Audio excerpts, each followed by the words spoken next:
Primeira carta de Paulo aos Coríntios, capítulo 2, versículo 1 e 2, diz assim: E eu, irmãos, quando fui ter convosco, anunciando-vos o testemunho de Deus, não fui com sublimidade de palavras ou de sabedoria, porque nada me propus saber entre vós, senão a Jesus Cristo e este crucificado. Eu vou ler de novo. E eu, irmãos, quando fui ter convosco, anunciando-vos o testemunho de Deus, não fui com sublimidade de palavras ou de sabedoria, porque nada me propus saber entre vós, senão a Jesus Cristo e este crucificado. Aqui é interessante, meus irmãos, que Paulo está ali transmitindo para a igreja em Corinto qual era a intenção primeira dele em relação à igreja. O que ele tinha para dizer à igreja. Paulo dá ali um resumo da pregação dele. E o resumo da pregação de Paulo era que a sua pregação tinha Cristo como algo evidente. A igreja de Corinto, os irmãos sabem, era uma igreja multifacetada, uma igreja voltada para filosofias, uma igreja voltada para espiritualizações, uma igreja que gostava de raciocinar através do pensamento filosófico, mas também que dava ideia para mística. Era uma igreja que tinha uma série de coisas a ser servida no seu cardápio religioso.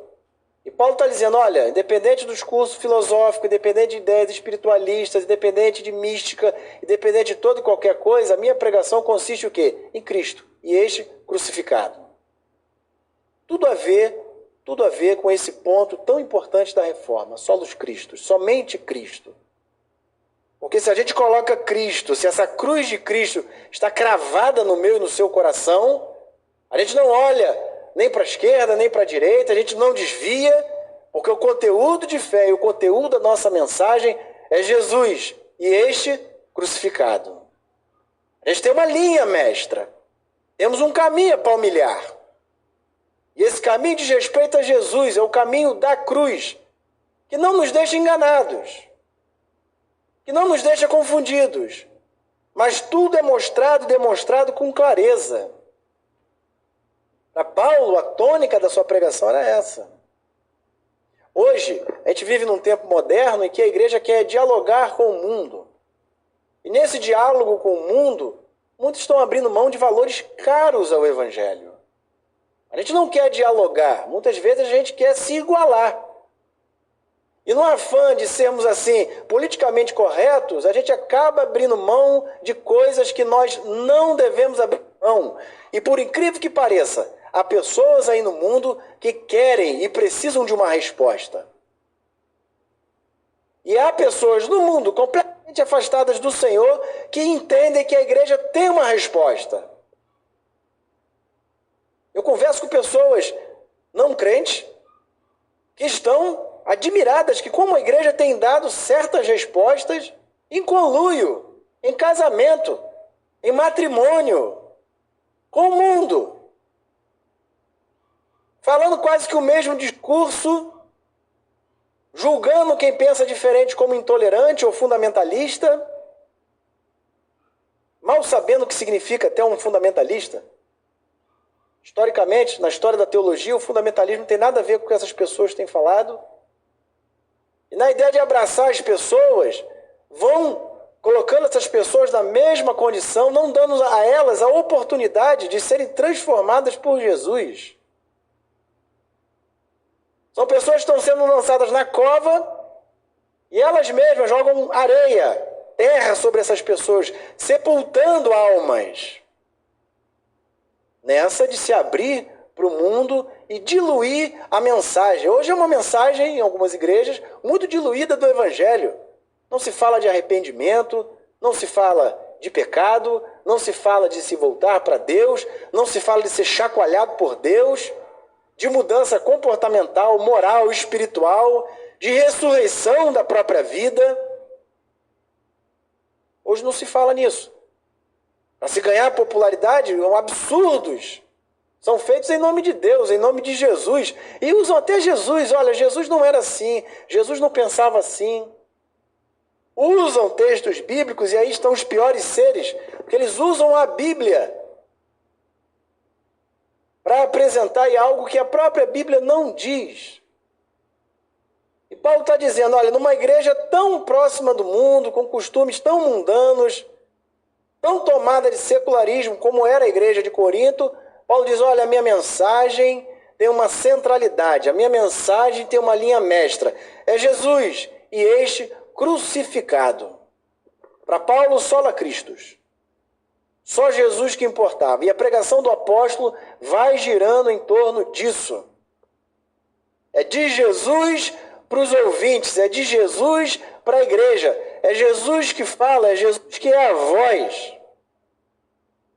As ordens vêm de Jesus. Não vem de uma falsa ciência, não vem de concepções filosóficas, de entendimento dos mais variados, de particularidades humanas, vem de Jesus. A igreja é um grupo heterogêneo. Você entra numa igreja e você vê de criança ao idoso. Pessoas de várias orientações políticas, formações acadêmicas. Aí você se sente num ambiente diferenciado. Mas se essa igreja, mesmo heterogênea do jeito que é, tiver Jesus como centro, como foco principal, essa igreja não desvia nem para a direita e nem para a esquerda. Agora, se um puxa para um lado, outro para o outro, se reafirma coisas que a palavra de Deus não dá a devida chancela, aí a gente fica falando igual aquelas pessoas que estavam na Torre de Babel, cada um falando um idioma e todo mundo se desentende, a gente não vai para lugar nenhum e resta a Deus apenas confundir as línguas. Essa confusão de línguas aconteceu na Torre de Babel. Lá na frente, em Atos, houve o Pentecoste, aí o Espírito Santo permitiu todo mundo falar e ouvir na mesma língua. Quem ajeita o aspecto linguístico do Evangelho é o Espírito Santo. Lá em Babel houve confusão. No Pentecoste houve ali o entendimento das línguas. E aqui a gente tem que falar a mesma língua. A igreja de Corinto era uma igreja confusa, uma igreja carnal, uma igreja que cada um falava uma coisa. Havia grupos, dissensões, repartições, preferências. E Paulo está dizendo, olha, centra tudo em Jesus. Se volte para Jesus. Olhem para Jesus, vivam Jesus, que tudo isso acaba, tudo isso cai por terra. Tudo isso cai por terra. Sem misturar a pregação do Evangelho, a mensagem do Evangelho, a boa nova da salvação com nada. Salvação só em Jesus. Só em Jesus. Os reformadores pegam essa ideia, também esse texto e os demais outros textos. Não tem mediação de santo, autoridade papal, não tem ação meritória, não tem vela a se acender, não tem nada disso. Tem nada disso. Paulo vai dizer para Timóteo, em 1 Timóteo 2,5, há um só mediador entre Deus e os homens, Jesus Cristo, homem. E Atos 4,12 vai ser dito também, em nenhum outro há salvação. Não há salvação além de Jesus. Não tem caminho a percorrer. Não tem nada mais a acrescentar. Mas é difícil hoje em dia as pessoas aceitarem isso. Vem no dízimo, na oferta, uma espécie de oferenda para aplacar a ira de Deus. Tem gente que, eu estou dando oferta, eu estou dando meu dízimo, eu estou dando minha oferta, então, de certa maneira, eu estou ali fazendo uma troca, um escambo, uma barganha com Deus. Deus está vendo, todo mundo está vendo também, porque eu, quando vou colocar o meu envelope, eu dou uma paradinha para ver se está todo mundo me olhando. Pastor Jonas tem que ver que eu estou ofertando, né? Dou uma segurada e eu oferto. Tem gente que acha que a oferta, que o dízimo vira uma oferenda. O pastor pregou pela manhã a questão do sacerdócio de todos os santos. Dá a vida para outro, ora por mim, faz isso por mim. A gente vai acomodando. Claro que a gente tem que orar um pelos outros. A reciprocidade espiritual, a mutualidade de ajudar uns aos outros. Mas a gente vai só. Faça aí a função de um sacerdote para mim. Clame a Deus por mim. Cultue a Deus por mim. E a gente vai saindo, se deslocando, escamoteando de estar em comunhão, de buscar a presença de Deus. Quando, na verdade, a palavra de Jesus, a palavra do Evangelho foi sempre, olha, segue-me. E Jesus, vai andar com Jesus. Há irmãos no caminho. A igreja vai sendo formada tendo Jesus como cabeça, não como um acessório à parte para ser consultado de vez em quando. As decisões que as igrejas tomam, às vezes não a liderança já tomou, ou a igreja já tomou. Perdeu-se aquela ideia de, não, vamos orar primeiro. Eu lembro que eu fui convidado, queriam me convidar para pastorear uma igreja. Na igreja batista tem sucessão pastoral e tal. Aí eu fui falar com um rapaz que me convidou o seguinte, olha, eu vou orar. Aí ele falou assim, pastor, você acredita que amanhã Deus já te deu a resposta? Eu falei, não sei. Não sei se Deus vai me responder amanhã.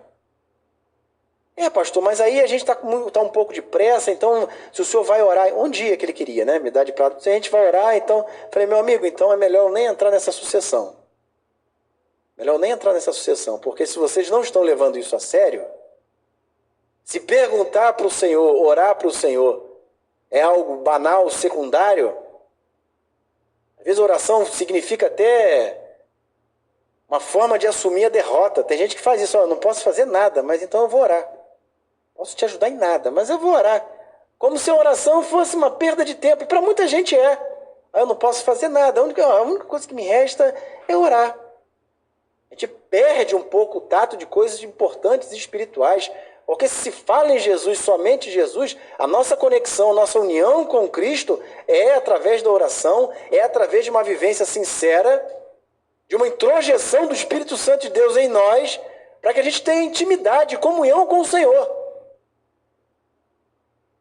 Para que a gente seja igreja desse jeito. Paulo era um homem espiritual, um homem que discerniu a vida a partir do Evangelho, a partir de Jesus. Tanto é que ele faz uma classificação, olha, esse aqui é o homem natural, esse aqui é o homem espiritual, esse aqui é o carnal. Sabia diferenciar, sabia discernir e entender. E foi um homem que teve um encontro com Cristo e viveu Cristo, respirou Cristo e morreu em nome de Cristo. Será que hoje, sinceramente, você está disposto a morrer por Cristo? Você estaria disposto a morrer? Encarar um paredão de fuzilamento? Será que você estaria? Ser torturado? Ser morto? Será que você estaria disposto a passar por isso? Porque está escrito na palavra que algumas pessoas vão ser perseguidas, mortas.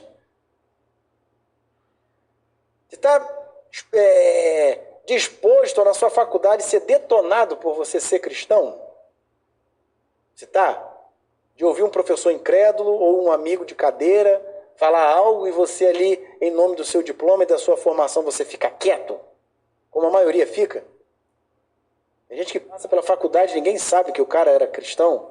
Você está disposto a cometer, como muitos dizem, um suicídio intelectual? E crer em Cristo, para eles, é uma forma de emborrecimento. Você está disposto a fazer isso? Coisas que a gente precisa pensar. Coisas que a gente precisa reavaliar. Porque, como eu disse no início, a gente está caminhando devagar para que essas coisas aconteçam. E Paulo era um homem que pregava o evangelho com essa consciência. Olha, cedo ou tarde eu vou morrer. Cedo ou tarde eu vou me matar.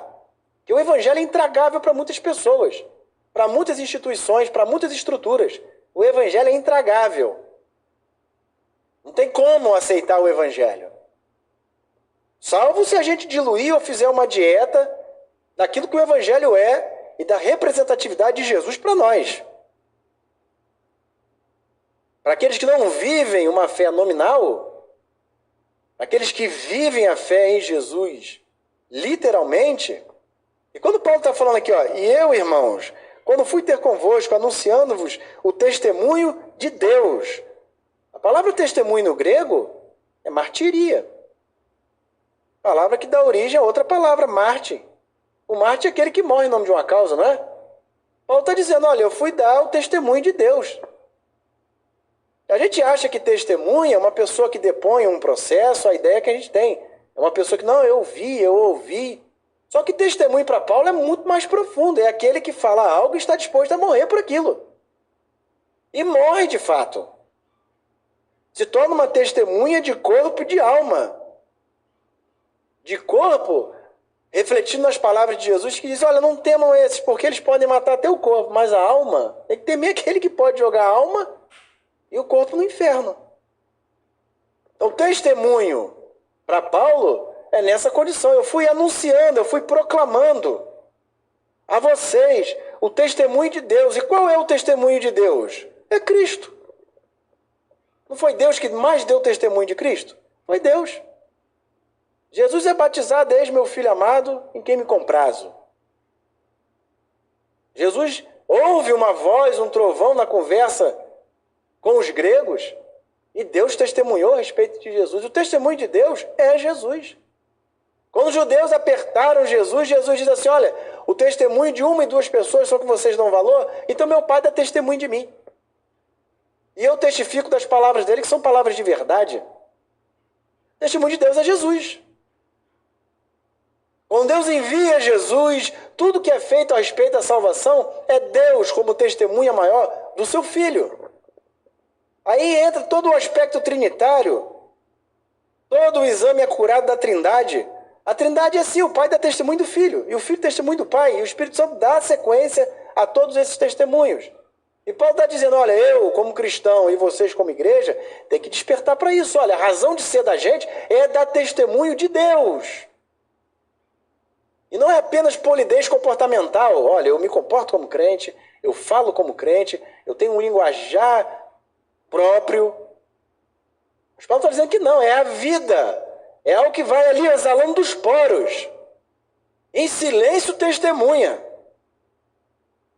Morto, dando testemunho. Eu fui no enterro do tio da minha esposa. O homem era um presbítero da igreja, o homem morreu. Estava lá e um monte de gente foi visitar lá, prestar as últimas homenagens. Todo mundo falando do homem lá, alguém foi pregar lá no enterro, fizeram apelo, se converteram. Não, porque eu sei que esse homem aí, ele servia a Deus de verdade. Não merecia nem morrer, mas está aí, de verdade. E eu estou aqui. E teve gente que se converteu, o cara é morto. O cara é morto, até a nossa morte é uma forma de testemunho. Ser lembrado dessa maneira, você imagina? Não, morreu, meu pai morreu, minha mãe morreu, meu irmão, mas eram pessoas que estavam ali com Jesus em todo o tempo, e Jesus estava com eles em todo o tempo, na vida. A mensagem cristocêntrica, o foco maior da mensagem era na vida. E morrendo, as pessoas vendo isso. E Paulo está dizendo, olha, eu vivo por isso, creio nisso, respiro. E quando fui até vocês, eu fui anunciando o testemunho de Deus. O testemunho de Deus é Jesus Cristo. Não fui com sublimidade de palavras ou de sabedoria. Era um problema recorrente na igreja de Corinto. Eles gostavam de ouvir exposições filosóficas, gostavam de ouvir todas aquelas elucubrações. Eles gostavam daquilo. E Paulo está dizendo, olha, peraí rapidinho. Quando eu fui até vocês, eu não fui com sublimidade de palavras e nem com sabedoria. Não que Paulo fosse contra as palavras, ou que Paulo fosse contra a sabedoria, porque Paulo era um homem muito sábio, inteligentíssimo, cosmopolita, instruído. Não que Paulo fosse contra nada disso, não que Paulo estava fazendo uma ode ou um louvor à ignorância. Paulo não estava fazendo isso. Mas Paulo está dizendo, olha, se eu vou pregar o evangelho, eu não fui pregar o evangelho a vocês dando tanta ênfase. Uma ênfase exagerada, em sublimidade de palavras. Porque hoje em dia, meus irmãos, a linguagem tem sido uma barreira para a pregação do evangelho. As pessoas estão pregando o evangelho, parece que estão pregando o evangelho, falando numa confraria, falando para alguns. Quem está de fora não entende. E parece que a gente perdeu um pouco a mão nisso. A gente tem se tornado, infelizmente, pessoas ininteligíveis. As pessoas não entendem o que a gente está falando. Quem já tem uma certa estrada no evangelho entende. Fala amém, aleluia. Quem entende, está acostumado já com o evangeliquez. Está acostumado. Mas quem vem de fora não entende. E tem que haver um pouco de esforço da nossa parte para também se fazer entender. Porque Jesus se fazia entender. Você vê Jesus pregando a palavra, se ele estava ali com pessoas simples, o que Jesus fazia? Jesus contava parábola, uma história. Há um historiador do Novo Testamento que eu gosto bastante, faleceu já há muito tempo, que é o Joaquim Jeremias, um dos grandes estudiosos do Novo Testamento, que já faleceu, que ele pegou o Novo Testamento, que os irmãos sabem que foi escrito em grego, e ele traduziu para o aramaico, que Jesus falava aramaico. Aí ele passou. Quando ele passou o Novo Testamento grego para o aramaico, que era a língua que se falava na época de Jesus, ele percebeu que as parábolas de Jesus rimavam. Rimavam. Aí o Joaquim Jeremias fecha a questão dizendo, olha, será que Jesus entoava canções? Para a gente hoje, será que Jesus falava um repente? Será que a parábola é um repente? Ou era uma poesia de cordel? Será que era... Aí um rap, eu ia falar um rap fica muito, né? Muito contextual. Um rap? O que eu estou querendo dizer com isso? Jesus se esforçava para que as pessoas entendessem.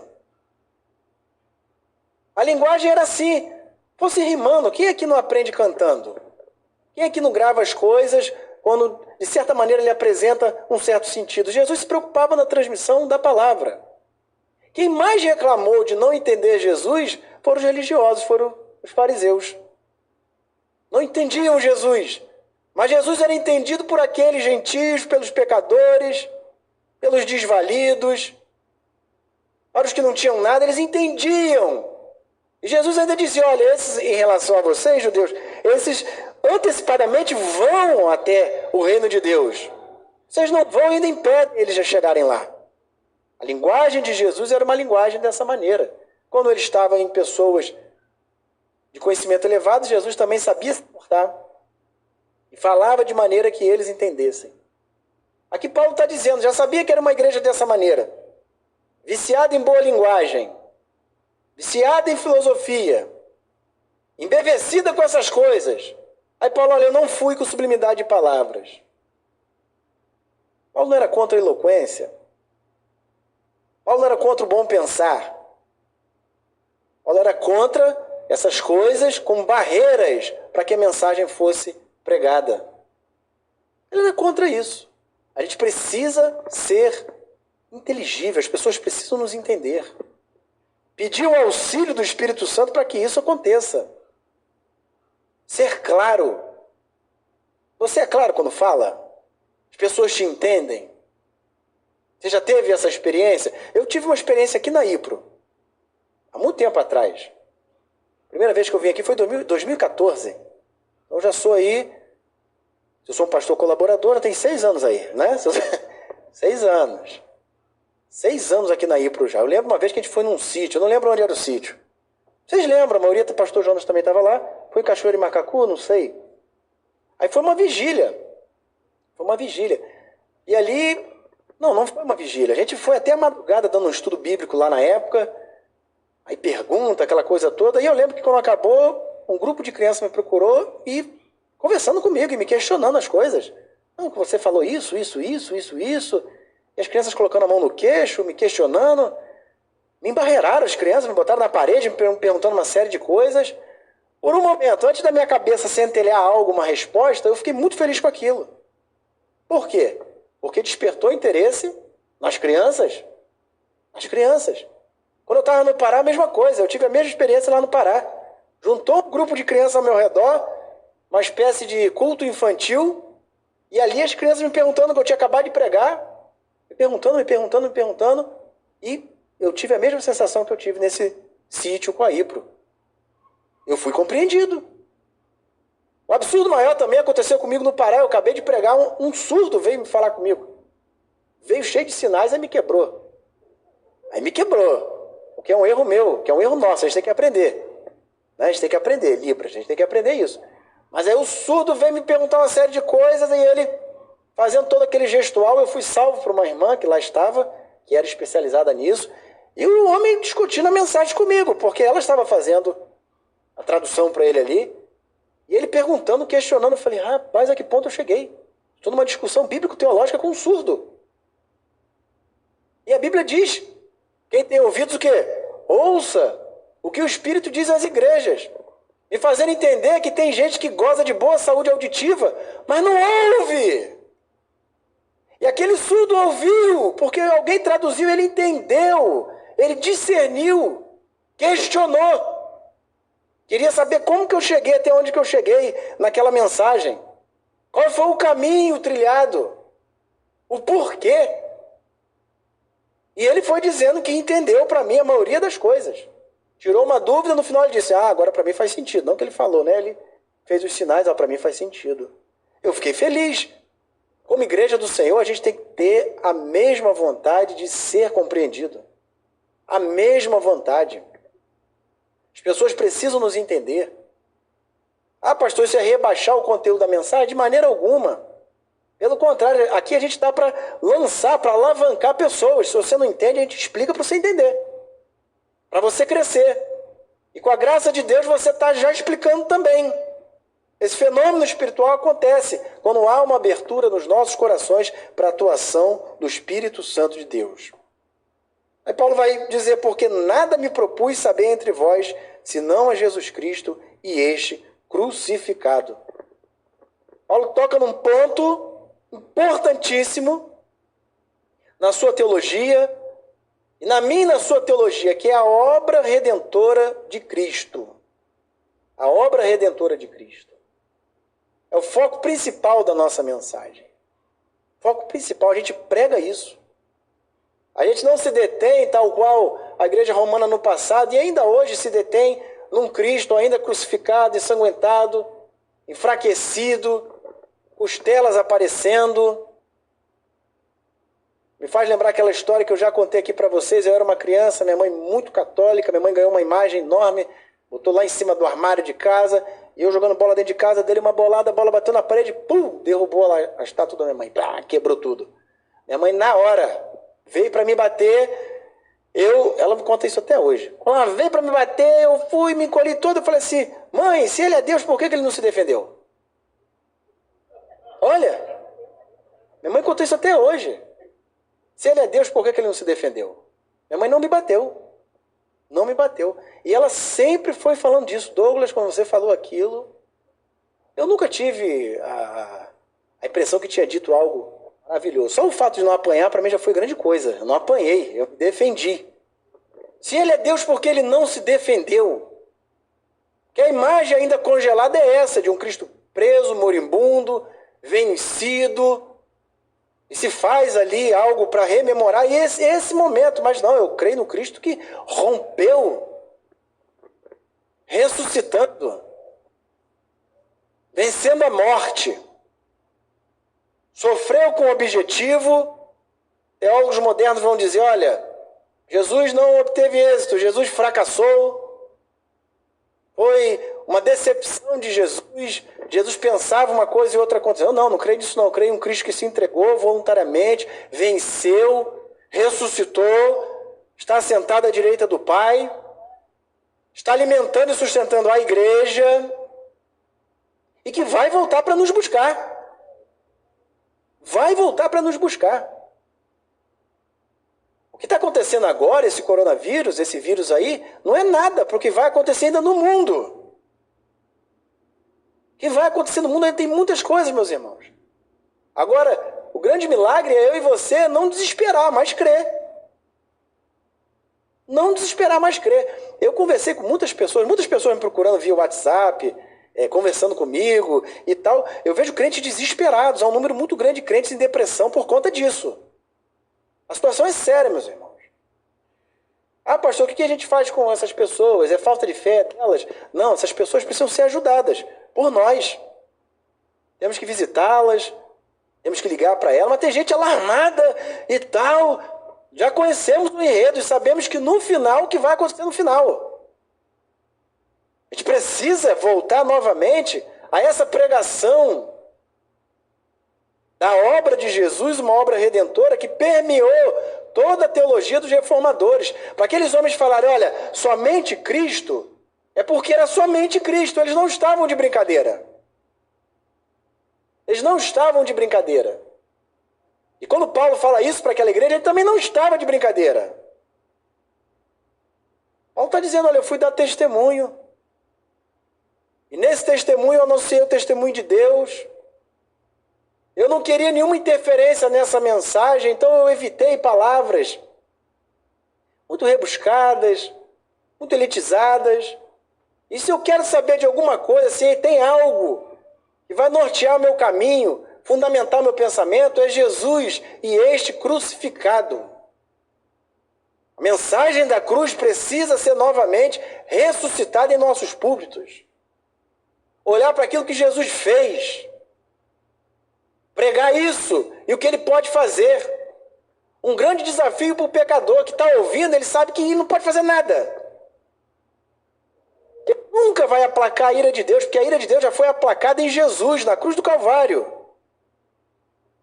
Que a única coisa que ele tem a fazer é dar um passo em direção a Deus. E sabendo que se não for o próprio Deus que o tocar, ele não tem nem condições de fazer isso. A mensagem de salvação precisa ser resgatada, principalmente nesses dias que estamos vivendo, dias conturbados, difíceis. Quando a gente passa por uma crise desse tamanho, a primeira coisa que a gente tem que lembrar, olha, eu sei quem me salvou. Eu já fui salvo. Eu não preciso viver como um desesperado, um desesperançado. Eu não preciso viver mais assim.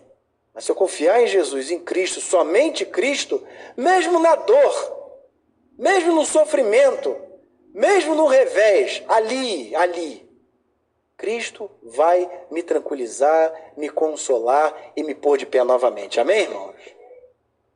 Essa era a tônica da mensagem de Paulo. E essa foi a reprodução dos reformadores. Eles falaram nada de novo, mas a situação da igreja na época era calamitosa.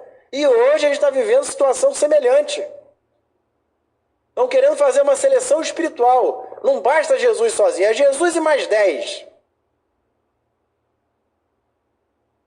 Jesus não precisa de companhia, não precisa de a gente destronar Jesus, repartir seu senhorio, porque Jesus é Deus, soberano.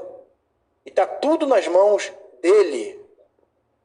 A ele cantamos, a ele louvamos, a ele oramos, a ele entregamos a nossa vida.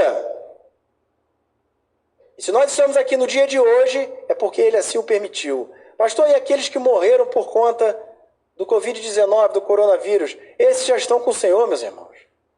São melhores do que a gente. São muito melhores do que a gente. Tem muita gente desesperada com isso. Um amigo meu me perguntou, Douglas, você já viu um número enorme de pastores que estão morrendo? Eu falei, sim, pastor também é gente. Pastor também morre. Né? Eu sei que um dia eu vou morrer. Né, pastor Jonas? Quero o senhor há muito tempo aí, mas eu sei que o senhor também vai morrer. Salvo se Jesus voltar antes. Mas a gente também, se Jesus voltar antes, tem gente que acha que vai assim. Esse corpo vai ser transformado. Pastor morre. Diácono morre. Presbítero morre. Membro de igreja morre. E ninguém sente mais a dor da morte de um cristão do que Deus. E preciosa o quê? Aos olhos do Senhor? Morte dos seus justos. Deus sente. Deus sente. Ah, pastor, a gente deve então fazer o quê? Brincar com a morte? De jeito algum. Vamos tomar todas as precauções possíveis. Mas também não vamos perder de vista que o Senhor tem estado conosco. Que está ali do nosso lado. E vai estar para sempre. Vamos usufruir uma eternidade ao lado de Deus. Com gozo, com alegria. O que a gente sente aqui é uma avant-première. Só uma antecipação. Você já sai daqui feliz da vida. Já sai alegre, sorridente, bonito, bonita do jeito que você é. Que a Bíblia diz que o crente é bonito, né? Não tem feio, não tem feio, é bonito. Coração alegre faz o quê? Aformoseia o rosto. E crente é bonito. Não estou aqui falando algo por causa da sua autoestima. O pastor falou que eu sou bonito. Calma. Deus te acha bonito. Pode ser que um irmão não te ache bonito, mas Deus te acha bonito. Se defenda dessa maneira. Então Deus tem sempre o melhor para nós, meus irmãos. Sempre o melhor para nós. O povo de Deus não é desamparado. Sempre tem um lugar, sempre tem um descanso, sempre tem um consolo. A gente voltou, mas com toda a precaução possível. Cheguei com o Sandro aqui esbaforido, brinquei com a irmã, né? Pensei que ela botou ali, eu falei, ó, código de barra aqui no meu pulso e tal. Marca da besta, tem crente doido com essas coisas. Olha, o pastor João não ia fazer isso, pelo amor de Deus. Não ia fazer isso. Mas a gente é um povo feliz e temos motivo para nos alegrarmos. Motivo para nos alegrarmos. A alegria do crente está nisso aqui. Olha, a gente fala de Jesus e este crucificado porque ele morreu a minha morte. A morte vicária, substitutiva. A cruz era minha, a morte era minha. A luta que eu travo comigo mesmo, eu vejo, tem hora, olha, eu merecia a morte. As seguidas traições e adultérios que a gente comete contra Deus. Pecando, porque se a gente é noiva de Cristo, a gente peca contra Deus. A menos que você esteja anestesiado, a menos que você já esteja até de fé, não sei. Agora, se o Espírito Santo está ali, te sinalizando, isso está errado, louve a Deus até por isso. Que é sinal que você tem o Espírito Santo de Deus atuando dentro de você. É Ele que está sinalizando, olha, não faz isso, porque um alto preço foi pago. Sangue foi derramado. Para que a gente pudesse dizer a plenos pulmões, solos Cristos, ao Senhor Jesus, somente ao Senhor Jesus, toda honra e toda glória. Amém? Que Deus nos abençoe, meus irmãos.